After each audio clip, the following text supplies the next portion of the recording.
It's the Richland Town Hall, live from the Richland Community Center.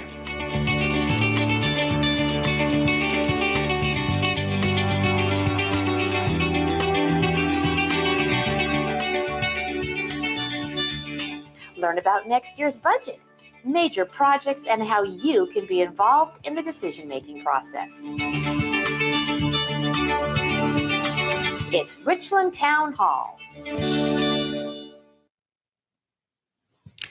And good evening, everyone. Welcome to the Richland Community Center on a beautiful fall evening here in the Tri-Cities, as we are here tonight to review and the past year in the city of Richland, is also look ahead at what 2019 will have on tap, particularly in the area of the budget and some of the strategic priorities here in the city of Richland. We call it a town hall, so we have people who are live here in the Richland Community Center, our studio for the evening. They're going to have the opportunity later in the program to ask some questions of not only the city leaders, but some of our executive leadership team members. And you'll also be hearing from the mayor of Richland as well as city manager Cindy Rentz. Tonight's focus, we have a couple of different things we're going to try and accomplish this evening. We're going to learn about the 2019 proposed budget. It's currently in the process of being drafted and will be approved later on this year, before the end of the year, and the city manager will talk more about that. We'll also hear about some of the key projects planned for next year, the coming year of 2019. And again, as we mentioned at the top, we'll have the opportunity for our audience members here with us to ask some questions as well. So first, I'd like to introduce, we have the members of the city's executive leadership team with us tonight. So as I introduce you, I'd like you to please stand so we can recognize you. City Manager Cindy Rentz. Assistant City Manager John Amundson. Hi, John. The Finance Director is Brandon Allen. The Community Development Director, Mr. Kerwin Jensen. Director of Human Resources, Allison Jubb. City Attorney, Heather Kinsley. The Director of Public Works, Pete Rogalski. The Parks and Public Facilities Director, Joe Schissel. The Interim Police Services Director, Jeff Taylor. And the Director of Richland Energy Services, Clint Whitney. Thank you all for taking the time to be with us this evening. We'll probably have the opportunity to ask some questions of any one of those, depending upon the topic. But first, we're going to welcome to the microphone the mayor of the city of Richland, Mr. Bob Thompson. Bob. Thank you, Jim.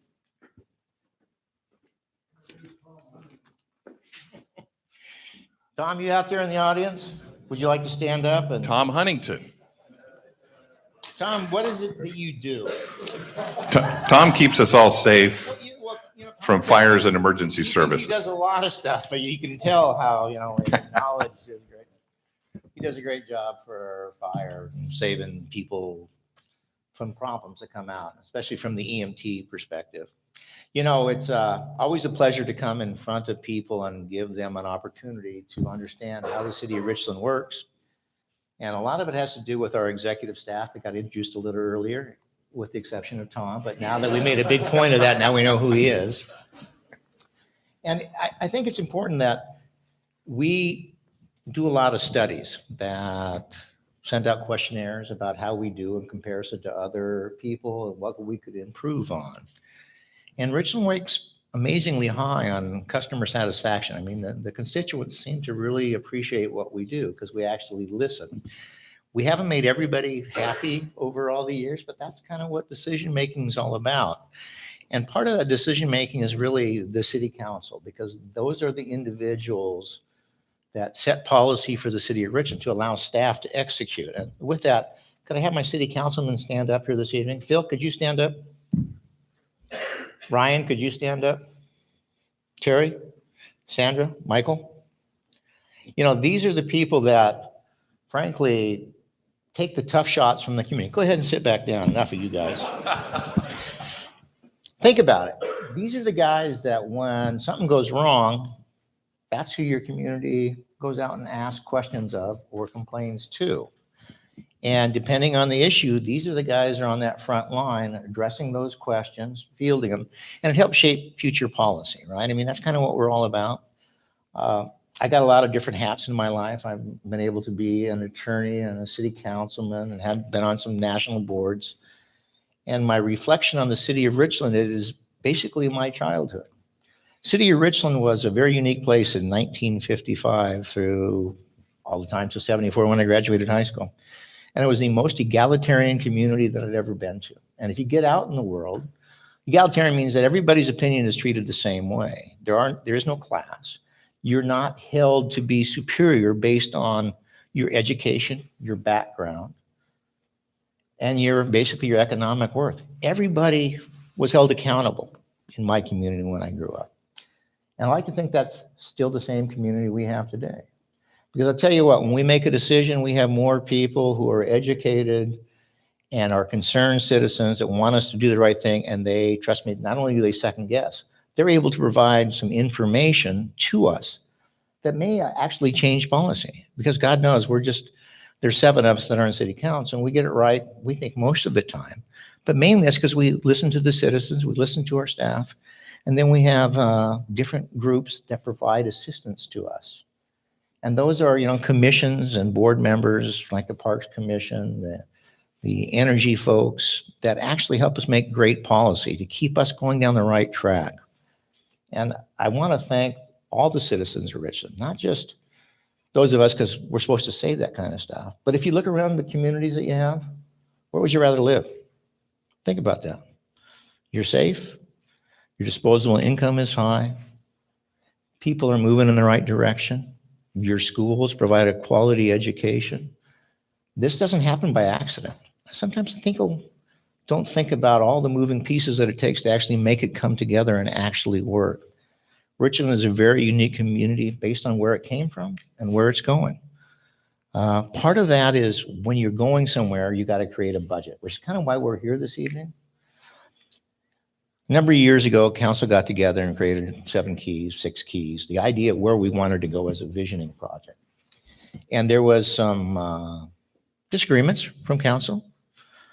But having said that, we have all centered on those. I'm going to read them to you just because it gives you an idea or a framework that you'll understand how our budget comes together and why when the city of Richland does something, it's in line with those different goals I'm going to tell you about right now. I think that's very important from citizens to get an understanding of. You hired city council to set policy.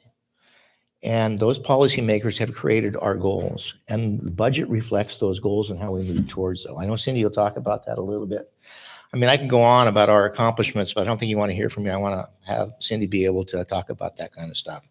So just real quick, we got the 6 core focus areas when we create a budget. Promote financial stability and operational effectiveness.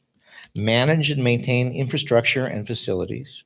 Increase economic vitality, manage our natural resources, maximize community amenities, and enhance neighborhoods and community safety. Now, Cindy's going to come up and talk about how this budget actually moves us along those lines. But when you think of those different core principles, they're not always in balance, okay? And what I mean by there are competing interests when you talk about those. And the decision that council gets to make is how we balance those interests for the benefit of the community. And I think that Richland's been very blessed because we've got a lot of really educated people in the city of Richland, provide great guidance to council. And we have some pretty educated people on council. And we have a tendency to get it right. Again, all you have to do is go around the different communities in the state of Washington, or even in the Tri-Cities, and figure out whether we got it right. Cindy, I'm going to give it over to you. Tell us about some of our accomplishments and where we're going. Thank you. Well, while Cindy is doing that, I'm going to tax Bob's 1974 memory. This place has changed a lot physically since 1974, not the way Bob described and just the culture of we have. So, but before I bring up Cindy, throughout the program, we want to kind of share with you some of the information of how this community has grown in some of the various service areas here in the Tri-Cities, and in particular in Richland. The first one, it's not up on the screen, but I have to ask it. It's a question. Who is the Director of Fire and Emergency Services? Tom Huntington. Yes, Tom. He's the most famous Fire and Emergency Services Director there is. Good to see you, Tom. Now we will go to our screen. What is the estimated population of Richland today? Anybody? Just shout out a guess. Quickly. You've been reading something. Your Fire and Emergency Services Director was very close, 56,509. And as you see on the screen, in 2010, it was 48,000. What is the median age of Richland residents? 30, 38, or 57? 38, you're correct, sir and ma'am. What is our average commute time in the city of Richland? 15, 2 hours. Depends on where you live, of course. 19 minutes. And as you see in the parentheses, the bridge that is going up, the Dupertail Bridge, will certainly, hopefully, help all of that. The city of Richland resurfaced how many miles of streets this year, 2018? Any guesses? 17.5 miles. That's 6.6 miles more than last year. How many people attended events at the Hapo Community Stage at John Dam Plaza this past year? The answer, 42,500, and that's spread out over 25 events. So that's great attendance on average for those events. And finally, before we go to our city manager, in 2017, the City of Richland Community Development Services Department issued how many building permits? Higher, Councilman, 2,331, and that brings a value of $212 million.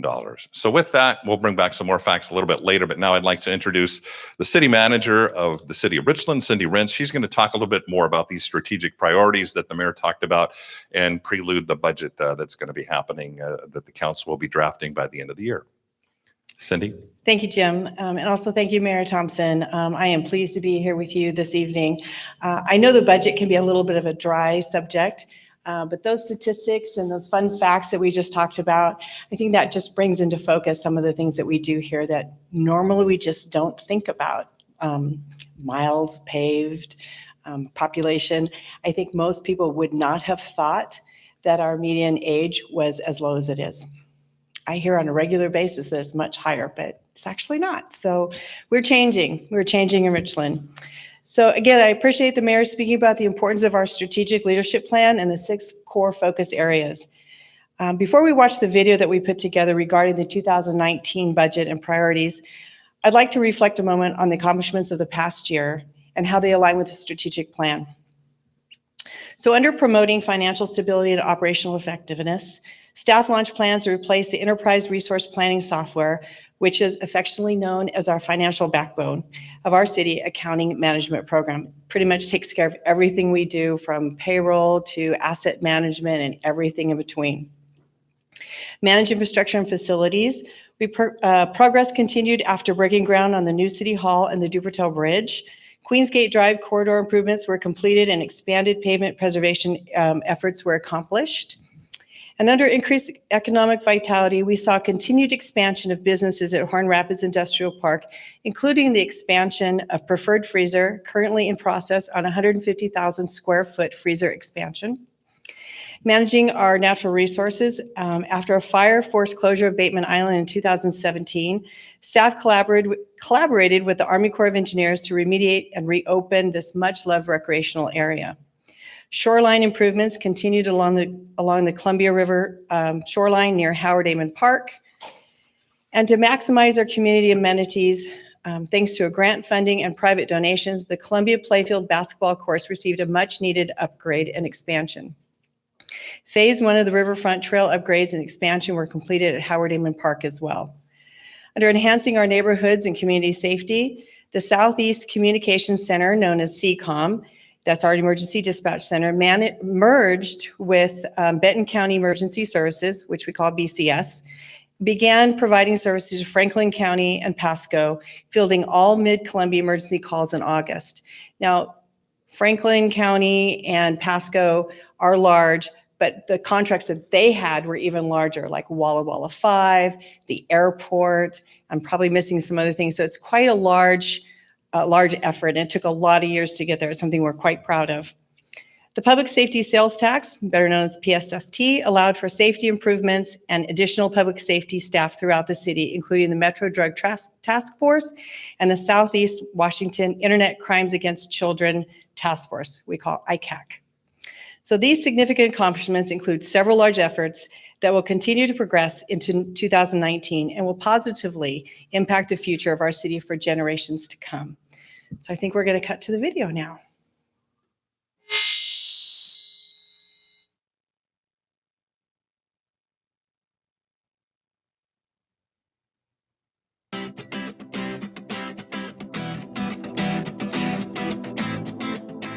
Great things are happening in Richland. The city's strategic leadership plan and council priorities guide the work that we do. This is shown in changes on all corners of our city, from Horn Rapids Industrial Park to the north, to Gage Boulevard in the south, the waterfront and Columbia Point to the east, and the Queensgate area to the west. At the core of our city, Central Richland provides strength, energy, and connectivity to all areas of our community. In addition, there are those priorities that encompass the entire community and have a significant impact citywide. Hi, I'm Cindy Rins, Richland City Manager, and welcome to the overview of our 2019 city budget. In 2018, the City of Richland went through an extensive strategic planning process.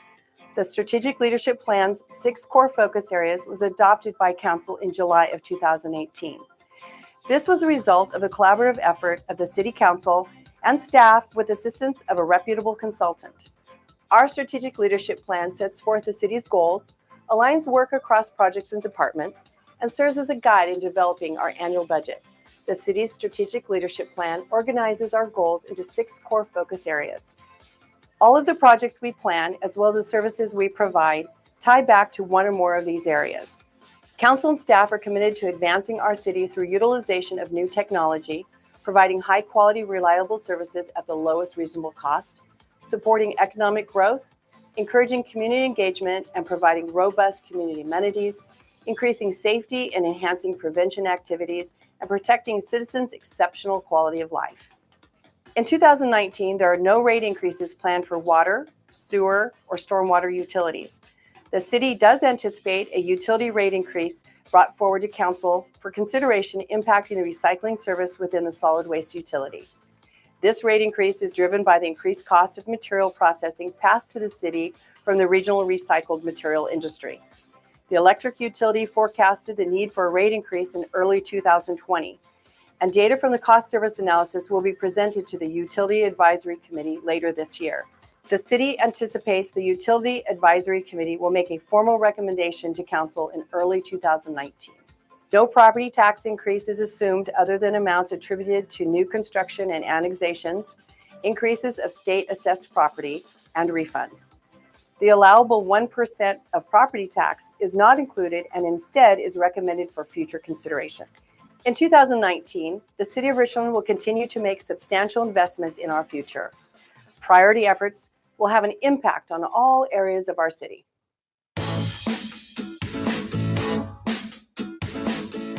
Interest in the Horn Rapids Business Center, Industrial Park, and Commercial Center has increased and is expected to remain strong through 2019.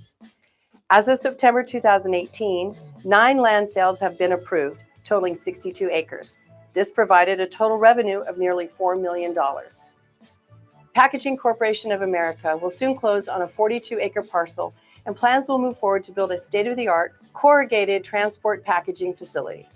The increased arrival of large manufacturing occurring in the industrial area is attracting other reputable businesses and industries such as the Coleman Oil Distribution Center that will be built in early 2019. Construction will begin on Phase 1 of the Horn Rapids landfill expansion. This will address long-term disposal capacity that will serve the city for the next several decades. Our neighborhoods will also see some investments. McMurray Park is a popular neighborhood park located in North Richland. With multifamily housing located just adjacent, plans to install a multi-purpose sports court will address the demand for additional recreational amenities in this area.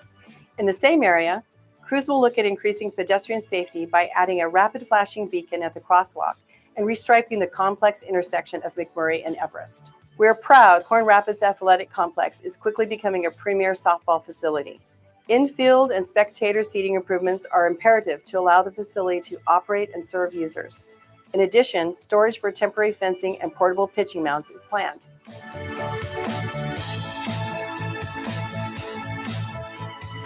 The city will be absorbing 121 homes into the city service area through annexation. The homes are located in the Lorraine J neighborhood along South Leslie Road. Design and permitting work will be advanced for projects that will add features to Columbia Park Trail that protect the Columbia River from stormwater-delivered pollution. With the completion of the Leslie Road substation, we will install new underground electrical infrastructure from the substation to support growth and reliability. A long-range planning study will consider design options for improving the pedestrian connectivity and comfort in downtown between the commercial properties and Howard Amon Park on our waterfront. Park enhancements to our most popular parks, such as Howard Amon, John Dam, and Leslie Groves, are expected in 2019. Riverfront trail widening, beach stabilization, safety lighting, and a shade structure installation, as well as swim beach upgrades, are just a few of the planned improvements. Columbia Point Marina Park is also a top-rated destination and continues to see consistent growth in visitors and usage. Plans for improvement in 2019 include replacing a sewer lift station, aging playground equipment, and launching a study to widen the popular marina opening. Located in the heart of Columbia Point and central to several restaurants, this amenity will continue to warrant future investment. Construction on Phase 1 of the Dupertel Bridge will continue. Citizens will see substantial progress on the structure as it spans the Yakima River throughout the coming year. In addition, crews will begin efforts on Phase 2, which includes improvements to the Dupertel SR 240 intersection. Initiation of a master planning effort for the 30-acre park in Badger Mountain South will begin. Planning for this park is a requirement of the development agreement and is moving forward due to the continued growth in the area. The increasingly popular Badger Mountain Centennial Preserve, managed by Benton County, is accessed by most visitors to the city-owned Trailhead Park. Plans are in place to replace the steep basalt steps accessing the trail. In addition, a missing portion of the 11-mile-long trail will be developed on Little Badger Mountain, allowing for increased connectivity for hikers along the ridgeline. Badger Mountain Park is a regional park and includes several popular tourist amenities, including a dog park and splash pad. In 2019, plans are underway to pave and install parking lot lighting on the first half of the gravel parking lot. We will also see drainage improvements in the dog park and updates to landscaping in the Keene Road parking lot. By the spring of 2019, construction on the new City Hall will be complete. Staff will transition to the new facility and prepare the aging existing City Hall for demolition and future economic development. Swift corridor improvements will be completed in tandem with City Hall completion and in partnership with Benton County through our Rural County Capital Funds. Resurfacing efforts on George Washington Way will be a major effort from Geyer to Horn Rapids Road. This resurfacing project will be supplemented with work to improve traffic signals, sidewalks, and roadside landscaping at key spots along the street. It will also present an opportunity to adjust the striping along George Washington Way to support bicycle lanes, particularly on the more northern segments. Specific plans will be developed in the spring. Plans for replacement of electrical meters with advanced metering infrastructure for operational effectiveness and functionality will be further developed.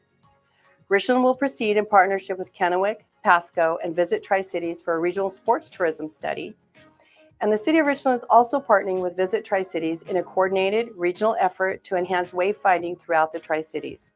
Richland will construct and install wayfinding signs and entrance features within the city limits. Park and neighborhood safety is important to us, and we continually work towards enhancing safety features to public recreation facilities and public streets, affirming our commitment to public safety. Improvements to our current compost operations will allow for a more time and cost-effective process. The city is actively defending a federal case filed by the Tri-City Railroad Company, wherein the railroad asserts numerous claims against the City of Richland and the Port of Benton. The city expects the legal fees associated with defense of this complicated case to be significant. Part of those dollars are already included in the proposed 2019 budget, but in the event additional funds are necessary, additional appropriations from reserves will need to be made. In August of 2014, voters in Benton County approved a county-wide increase of 0.3% to the sales and use tax for public safety. This tax, known as the Public Safety Sales Tax, has generated a lot of discussion in our community this year, potentially jeopardizing the confidence of our voters. In Richland, this tax provides funding for the Metro Drug Task Force, our local Internet Crimes Against Children office, many programs and equipment that keep our communities safe, as well as 12.65 public safety full-time employees.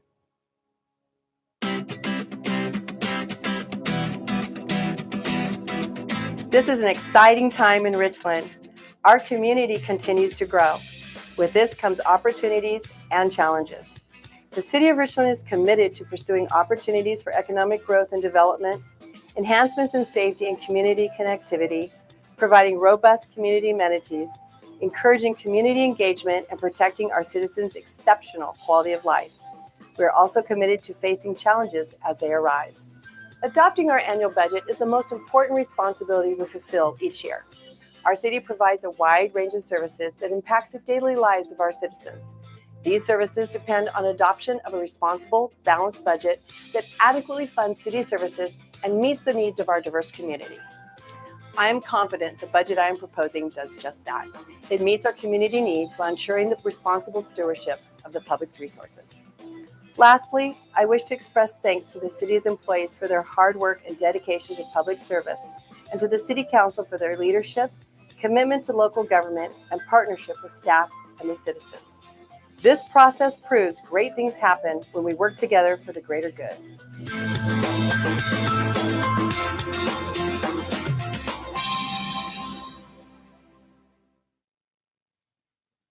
And it has indeed been a busy 2018, and everyone, of course, is looking forward to the coming year and see all those projects come to fruition in 2019. Thank you, Cindy. We'll hear from you a little bit later before we leave the program tonight.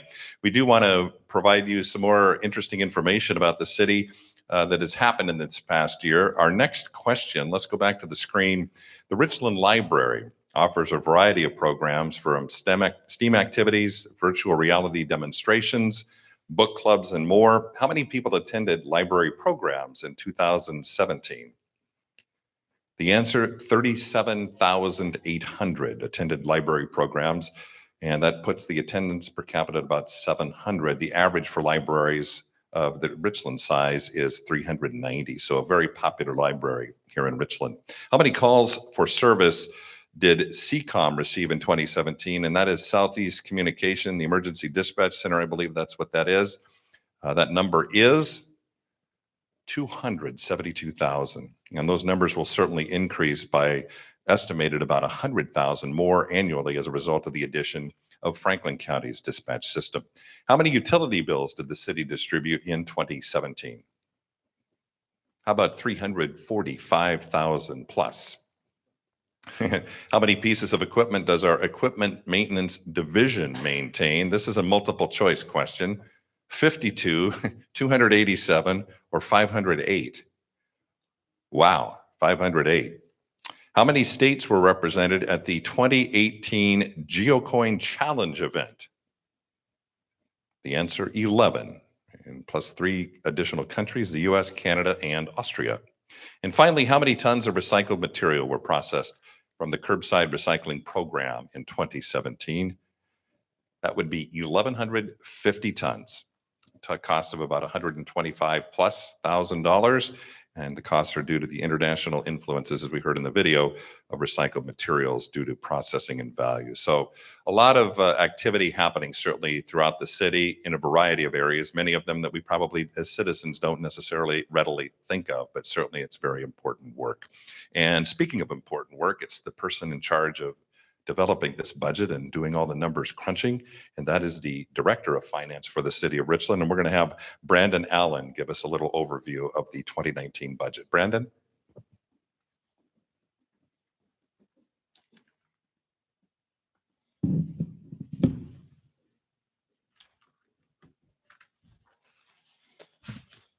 Okay, well, thank you, Jim.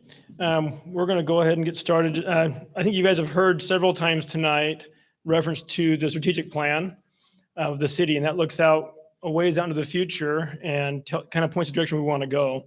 The budget is our annual chance to try to stay on that path. And so we look at our strategic plan looking at and we say, what do we need to do the next year to make that happen? What do we have coming in? What do we have going out? And so if you look, I believe we have some slides. I'm talking about the funds of the city. The city has roughly 43 funds, a little over 40 funds that we manage. They go from our general fund all the way through our utilities. The biggest group of funds we have here, you'll notice, is the governmental funds. That includes the general fund, which is the biggest fund in that area. And the things you're used to seeing and thinking about with the city, such as police and fire, library, parks, that's where that activity happens in the general fund. As part of the general fund, the police and fire are roughly about 40% of that. And so a big chunk of that general fund is our public safety. You also see that we have special revenue funds. Special revenue funds are a special fund, obviously, that has a revenue that's specified to a certain activity. Those will be like our public safety sales tax that Cindy referred to. We have a specific revenue that comes in that only can be spent for certain types of activities, and we track it in those funds. Other ones would be our hotel motel tax, our home program, city streets, those such programs. You also see on there we have what we call debt service funds. Those funds is where we hold the money to pay the bonds and the other debts to the city as they come up. Typically, we are paying those throughout the year, usually in the middle of the year, and then we have a second set of payments in November, December. So that money is held there to make sure we can meet all the obligations of the city. Capital project funds is where we keep the money for our capital projects, for the bridge, for our city hall, for the projects you see going on around town. They're kept and managed in those funds separately. And those are our major governmental funds. And that's what the city runs on the most part. You'll see what we have also on here is enterprise funds. That's typically our utilities, the golf course, our medical services, ambulance utilities. These funds operate more like what you expect to see a normal business would operate. They are kind of their own little businesses, and they have their own revenues. They have their own expenses. The revenues that come in to those utility funds cannot be used for other purposes of the city. So electric utility charges can't be taken and used to build a park. So we have a lot of rules on the revenues that we have and where we can put them and what we can use them for. It's a interesting thing to track, and this is how we take care of it. So that's our enterprise funds, and there's a fair amount of activity in those funds. Internal service funds is what we use to kind of help the city run. We have our fleet. You saw the reference to how many pieces of equipment we use. That's all included in our equipment replacement fund, and we manage that and through those funds. Anytime we're doing services for ourselves, we do that through an internal service fund. And then lastly, there's our trust and agency funds, and this is typically where we are holding money for someone else. We're kind of a pass-through where we hold the funds and we pay the funds out, but we don't actually own those. And we don't have a lot of those, but an example of that would be our pension funds for fire and police. So that's our funds. That's how we manage and kind of keep track of what's coming in and out of the city.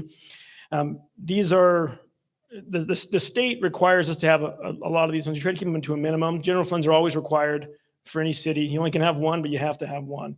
And then as we need them, we will create and reduce funds. And so you'll also notice that because we have a lot of funds, a lot of expenses, we have to have a lot of revenues coming into the city. The next slide here will show a breakdown of one of those. Our largest revenue in the city is what we call charges for services. That's typically, most of those are like utilities or water utility. Those fees you pay for the utilities and energy, that's a big bulk of that. And again, those are kept within those funds and spent out of those funds. The second largest revenue we have is taxes. And that's the bulk of that goes into the general fund and is used in those areas.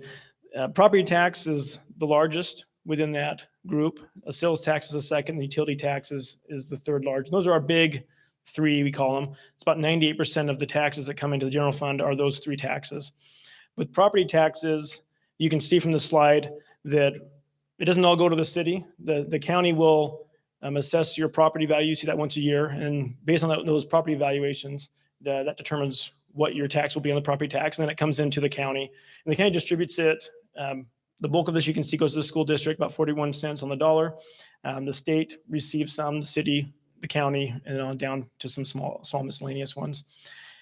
With property taxes, and you may have all noticed this year that, at least I did, that there was a pretty good jump in assessed values this year, and it was across the board in the county. And just because our assessed values goes up doesn't mean that we're going to pay more in property tax every time. What we don't have up here, and we talked about this Tuesday in council, is what we call our levy rate dropped significantly as well. So we went from 2.67 per thousand to 2.42. $2.42, which is a pretty significant drop for us.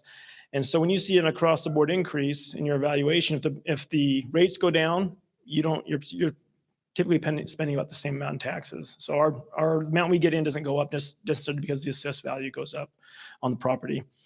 So we end up with about 25 cents on the dollar that the city gets from property taxes, and that goes into the general fund for the most part. Excuse me. By law, the city is allowed to increase property taxes by 1% a year. That's the cap the state sets. The city of Richland over the last 10 years has chosen not to exercise that ability to increase 1%. We have what we call banked it, so that if there's an emergency in the future, we have some access to increase our property taxes if we need to meet that need, and we have not had to do that at this point. We've been in good shape and haven't had to do that. Now, a lot of the entities and other places around town like Kennewick and Pasco and hospital districts and that, they typically, as a practice, take that 1% every year. And so there may be a time when we need to do that. And we always look at that every year and analyze our costs and what we need to be providing as services and decide if we need to do that or not every year. That's an annual thing. Sales tax, on the next slide, you'll see our sales tax breakdown. Again, I think everybody's aware that our sales tax in the area is 8.6%. The bulk of that is the state at 6.5%. The city of Richland gets 0.85% of the sales tax, which equates to, if you spend $1, we get 8.5 tenths of a cent. So that's less than a penny per dollar spent. So we don't get a ton of from the sales tax. We get a piece of that that comes to the city, and that again goes into our general fund. We use that to provide services, and it's about 10% of the tax you pay. The city benefits from that. And then also on this slide, you'll notice there's the amount for public safety sales tax. The city receives some of that. The county receives 60%, and then the other 40% is distributed to the cities based on population. So we do receive a little bit of that as well. And Cindy spoke about that in the video and how we spend that and what we use that to provide services for. And then finally, the utility tax. There's not a lot to say about that. What that is typically is we charge utilities a tax to operate within the city. The bulk of the utilities offered in the city are offered by Richland. We have our own electric utility, water utility, stormwater. And so we tax our own utilities, and that comes into the general fund as a tax. But any external utility provider would also be receiving that tax as well. So the question is, what's next? We do the budget from about May to November. It takes us almost a good chunk of the year to do that. And if you want to find the budget, where is it at? You'll notice on this slide here, and I know no one can read this. I can't read it from here either. But if you look on the top, there's a area where you can click on the departments, administrative services, and slide over to finance. When you get in there, you'll see there's a bunch of reports in there. One of them is the CIP, the budget, and other reports. If you click in there, you can see the budgets that we have back to 2013. And any other reports that finance may be putting out at that time. So that's where you find the budget. The preliminary budget is currently out there for 19, and then the 19 when it's final will be put out there as well. The budget is typically what we plan to do. So we put together a budget and say, here's what we want to do. We have something that's called a CAFR, which is our comprehensive annual financial report. That tells you the story of what we did do. That's audited by the state auditor. And so if you go out there in that same area, you'll see those reports as well. The budget has a lot of information in it. If you want to know what the city's doing, if you want to know what revenues are which and how it works, the budget's got a lot of information on there that you can go into and read through. And there's a lot of questions answered there. So I would recommend everyone go out and read that. It's exciting for me. Cindy said that it was kind of a boring thing. That kind of hurt me, but I think the budget's really exciting. And so I would encourage everyone to go out and see what the city's doing and what we're providing for you. And I'll turn the time back over to Jim. Thank you, Brandon. That's really interesting to see. And the thing that strikes me is the restriction on where a lot of those dollars are going, that they cannot be utilized beyond, in many cases, what their intended use is for. It is now time we have a few minutes left in our program where we can put some questions to members of our executive leadership team, and a lot of different topics, as we have heard tonight in the video and the presentations, a lot of different projects happening throughout the city for the coming year. And we have the opportunity, I guess, anybody here in the audience, if you have any questions, just raise your hand, and either I will come find you or Gail will come find you with a microphone. And we will get to your question all the time that we have for questions. We do have some that have already been submitted, and we're going to begin with Joe Schissel. And the question is, what is being done to address the need for more sports and athletic fields in the city of Richland? Thanks, Jim. Well, of course, tourism is a big part of our economic development strategy, and sports tourism is part of that. And we have a lot of wonderful events at the Columbia Playfields and the video mentioned Horn Rapids Athletic Complex, and we see that industry growing. And of course, we're competing with our neighboring cities too, in Spokane and Yakima, that are lobbying pretty heavy for tournaments to occur in their cities. So Visit Tri-Cities is our area tourism organization, and they're organizing a regional study to look at sports tourism and what the city can do, what all the cities can do in our area to capture more of that market share. They will be launching that study in the early spring. There will be opportunities for public to comment on that as well. We're also updating our 6-year park plan, and we'll be reaching out to the community in various open house kinds of forums, and we'll be looking for feedback on that as well. A follow-up to that, in addition to the tournaments that you're seeking, whether they're people coming from outside the Tri-Cities, but what about the people who live in the city of Richland? Are there enough softball fields, baseball fields, just park areas? Do you hear that from citizens? We do. We have professionals that work in our organization and study that kind of thing. We also have some anecdotal information, and of course, our 6-year plan will answer that question. But the answer is yes, there's shortages in some areas. And for example, the sport of lacrosse is growing very quickly. Lacrosse is what soccer was 20 years ago, and we're working on that. That's great. It's certainly amazing to just wherever you drive around Richland, whether it's a Little League field, a Little League football field, or the water parks out in South Richland, it's pretty impressive to see. They are, and it's a good thing that they're very busy. Thanks, Joe. Any questions before I go over to more of my pre-submitted questions? All right, my next tough question, this is for Mr. Rogalski. How does the city decide what roads need to be fixed with repaving or overlay? Thank you, Jim. We have a tool called Street Saver, and what we do with that tool is we align the available budget with the needs of the system. So that Street Saver includes a score, a numeric score for each street in the city that tells us its condition. We have 5 or 6 different available treatments to us to resurface the street, and those vary in cost and vary in longevity of their service and their effectiveness in rehabilitating a street at a certain condition. And we use this database program to align the two, to align the right treatment with the right score of the street, all within the constraints of the money that we have available. So a very busy job, I can imagine. One quick question, Pete, on the Swift project, because I happen to work in that area along Swift, and it's a very busy area. And I know you have some work that's going to be happening later this year and then on into next year along Swift Boulevard in front of the hospital. Yes, we do. We're pretty excited about that. I mean, the City Hall building is very visible for people to see an exciting change in downtown. Us in Public Works, we're road and concrete guys, and we get excited about, Brandon gets excited about budgets, and we get excited about asphalt. And so, but we're broadening our horizons, and sometimes now we're putting trees and fancy lights on streets as well. And so what you're going to see in Swift by the time the new City Hall opens is some new lane configurations. It's going to be more bicycle and pedestrian friendly. There'll be some landscape treatments to make it look like a comfortable place to walk. And what that does is sort of advance the city's vision of downtown being a friendly, enjoyable place to work and eat and walk and recreate. And so all this visioning is played out in several different ways, and we're hoping that the improvements to Swift Boulevard contribute to that. Thank you very much, Pete. Any questions? Back to my list. This is to Jeff and Tom, our Richland Fire and Emergency Services Director. Have you guys come up? This one has to do with the public safety sales tax. It was alluded to a little bit in our program earlier, but what are some of the programs or projects that you see these funds being utilized for now and into the future?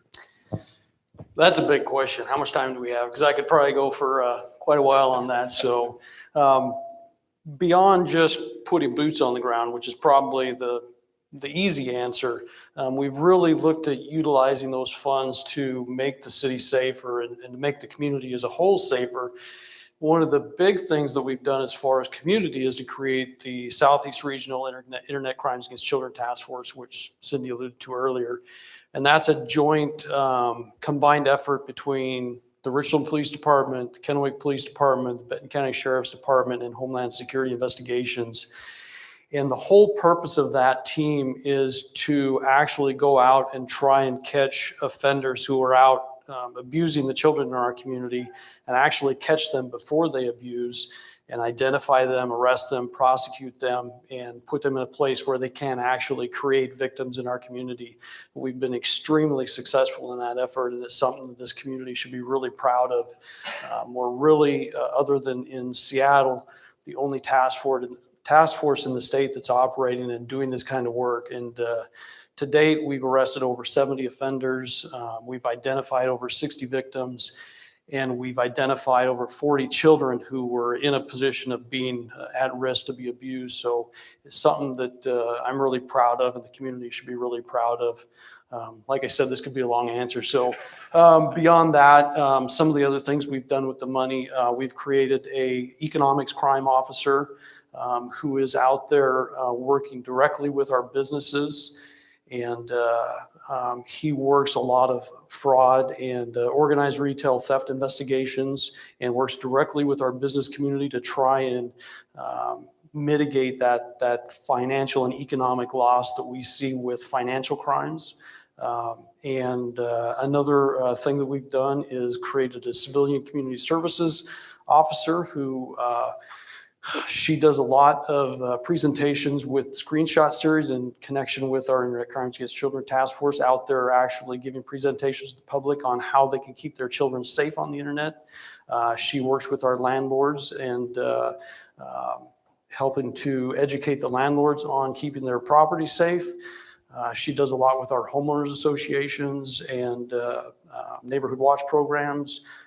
And works a lot with just community outreach and our social media. So her position is completely funded through the criminal justice sales tax. Did you want to address? Yeah, I think one of the key things that has benefited both of us in terms of this funding source is the mobile data computers that are in the cabs of all the emergency response vehicles in Richland. And this allows us to have a very rapid information exchange with our emergency dispatchers, communicate with one another, and really be more efficient out in the street responding to 911 calls. One of the things that I think we're both very, very proud of is the united front, the team effort that we have in terms of public safety in this community. There's often tension between police and fire in different communities, and we have a very, very strong public safety team here in the city, and we're very proud of that, and we hope the community is proud of that as well. All right, gentlemen, thank you very much. Our next question has to do with utility rates, and I guess we'll have Clint grab the microphone. The question, simple one, what factors contribute to increases in utility rates, Clint? Might be a simple question, but it's a complex problem to solve. And for utility rates, we use a cost of service model, and with inputs of revenue as well as costs of outputs of expenses. And so the model is a multi-year model, and one of our largest expenses that feeds into our cost of service to help us determine a forward rate program is our wholesale power costs. Wholesale power is currently purchased from Bonneville Power Administration, and it accounts for almost 60% of our costs for the utility. And our second largest cost for the utility is our investment in our capital improvement plan. And that's our reinvestment in our infrastructure. It's one of our second core focus areas for the city. And that 13% reinvestment in our infrastructure is what we utilize to help reduce outages and prolong our infrastructure. Thank you. Thank you. And it's something we take for granted that when we come home, that the light turns on and the power's on and the hot water's hot. And so thank you for sharing that information with us. Any other questions from members of our audience? Seeing none? Yes? Yes. Go ahead. Go ahead. Yes, you do, for our audience at home so they can listen, and our audience here as well. So actually, my question is for Brandon. You had mentioned that we have a property sales tax here in Richland at the possibility to increase it 1% a year. But that Richland has chosen not to do that, but has banked it. So my question is, how much percentage is banked, and what are the benefits, or what is the strategic thought behind that, of whether or not it seems like a property tax of 1% perhaps could create preventative programs or just additional, I'm going to say, fund for the city versus banking it for an emergency. So I'm just kind of curious, one, how much percentage is banked that could be utilized at one time? And two, what is the strategic thought behind that? Yeah, so we have not taken the 1% since 2009. So we've got about 10 years there. So it's roughly 9 or 10% worth of bank capacity. There is a thought that 1% can help us stay up with inflation. And that, I think that's probably usually the explanation, the reasoning for most cities to do it. We, in the past, and we go through our budget and we look at what we have. We want to provide that this year, what services are out there, what services need to be enhanced. And then we look at the revenues coming in and we decide, do we need to find more revenue sources? In the past, we have not felt the need to grab that 1%. We didn't think that, we felt we could provide the services that were needed without it. The reason we bank it is for any kind of emergency may happen. We don't necessarily know or have any plans, strategic plans to dip into that bank anytime soon or ever necessarily. And we will be looking at that this year, again, as we always do, to say, are we at the point now where inflation and ongoing costs are rising at a rate that we need to look at taking that 1%? But you're right, it is something we look at every year, that it may be something that allows us to provide more services or expanded services. Yep. Thank you for that question. Any more before we adjourn? Well, thank you to the members of the executive leadership team for being with us tonight and the work that you do throughout the year, and your teams pass along that work, our thanks on behalf of the city to all of the employees. And before we adjourn, we're going to ask City Manager Cindy Rentz to deliver some concluding remarks for our evening. Cindy? Thanks, Jim. Brandon, I did not say it was boring, so it was dry. But what is exciting about those numbers is when those numbers turn into something fantastic.